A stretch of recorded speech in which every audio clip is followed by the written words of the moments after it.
Chers collègues, aujourd'hui, je vais vous présenter le cas d'un fœtus atteint d'hydrome kystique, d'un œdème sous-cutané généralisé, de reins en fer à cheval et d'une artère ombilicale unique.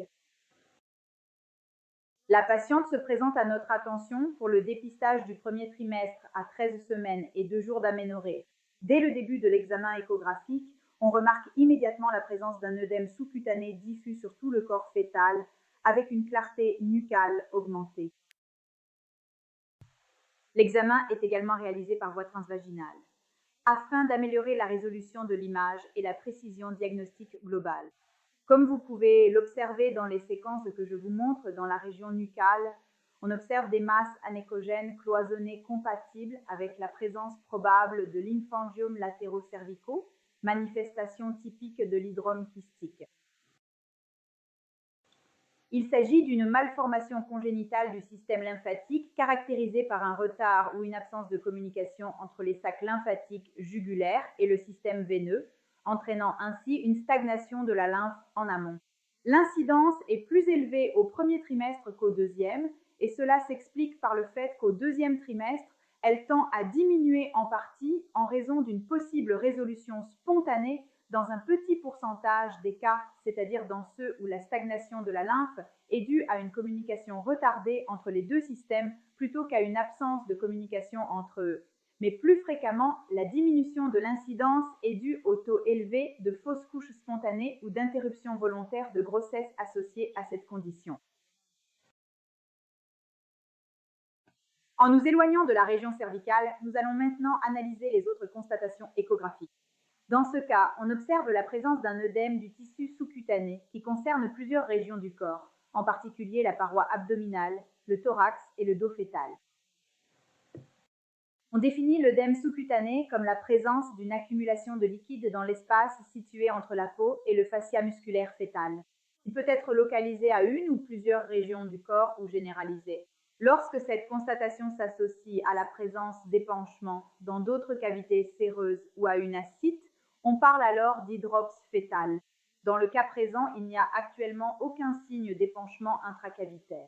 Cependant, étant donné la nature évolutive de ces tableaux, il n'est pas possible d'exclure une progression vers l'hydrops fœtal au cours de la grossesse. La présence d'un œdème sous-cutané impose une évaluation étiologique attentive. Parmi les causes possibles figurent des anomalies du système lymphatique, une atteinte cardiaque nécessitant une étude détaillée de l'anatomie et de la fonction cardiaque, des anomalies chromosomiques, des infections congénitales et des situations d'anémie fœtale. Il est donc nécessaire de réaliser une étude échocardiographique détaillée qui, dans ce cas, montre une anatomie cardiaque normale avec une compliance cardiaque préservée, une valve tricuspide continente et un trajet régulier de l'artère sous-clavière droite. Il est évident que l'étude échocardiographique devra être réévaluée à un stade gestationnel plus avancé. Une autre anomalie fœtale qui a été mise en évidence dans ce cas est la présence de reins en fer à cheval, qui se présente à l'échographie comme la fusion des deux reins en avant de l'aorte abdominale, ce qui se produit généralement au niveau des pôles inférieurs.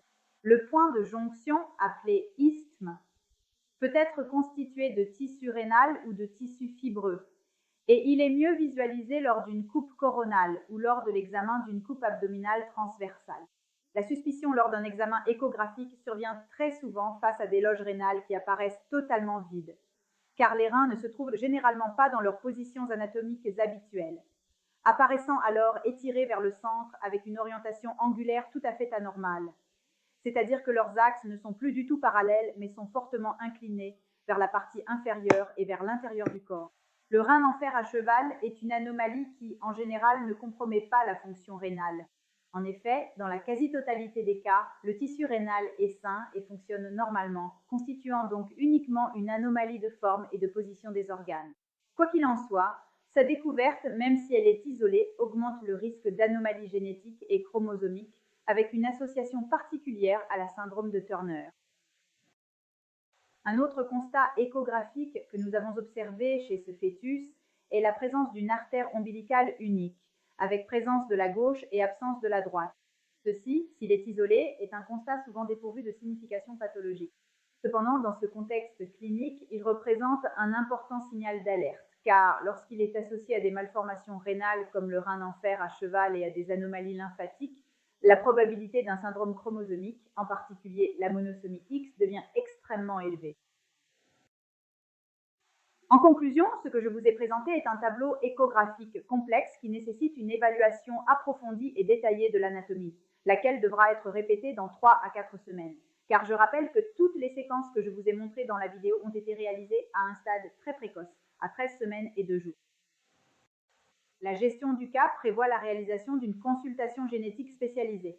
Parmi les causes génétiques chromosomiques possibles, comme je l'ai déjà évoqué dans la vidéo, le syndrome de Turner ou monosomie X doit être particulièrement souligné car il existe une forte corrélation entre l'hydrome kystique, l'œdème sous-cutané et le rein en fer à cheval, avec en plus également la présence d'une seule artère ombilicale. De plus, il existe une association possible avec la trisomie 18 et le syndrome de Noonan. Le pronostic vital global dépendra de manière très claire du cariotype sous-jacent au tableau échographique et de son évolution clinique, donc de l'éventuelle apparition future d'un hydrops fœtal. Merci à tous pour votre attention.